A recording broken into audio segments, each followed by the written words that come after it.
বর্তমান সময়ের মানুষ এতটা নিচে নাইমা গেছে, তারা সামান্য লাইক ভিউর জন্য তাদের মা বাবার কসম কাটতেও একটু দ্বিধাবোধ করে না। কিছু মানুষ তো আল্লাহর কসমও কাটে। যেই 6 বছরের বাচ্চা মেয়েকে শেখানোর কথা ইসলাম, সেই 6 বছরের বাচ্চা মেয়েকে দিয়ে মানুষ টিকটকে ভিউ অর্জন করে।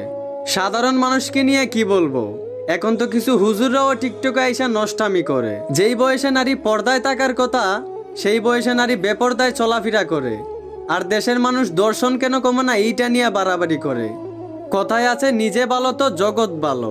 জন্মগতভাবেই আল্লাহ নারীর প্রতি পুরুষের আকর্ষণ দিয়েছেন, তাই আল্লাহ নারীদেরকে পর্দার বিধান দিয়েছেন। তারপরে যদি নারী পুরুষের সামনে বেপর্দায় চলাফেরা করে, আর আপনারা আইন দিবেন ইপটিজিং করলে 6 মাস 1 বছরের জেল হবে।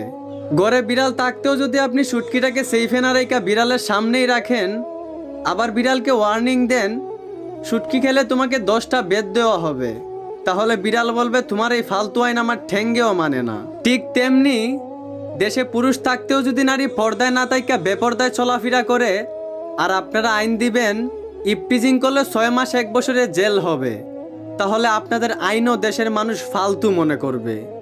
কথাগুলো বুঝে থাকলে ধন্যবাদ।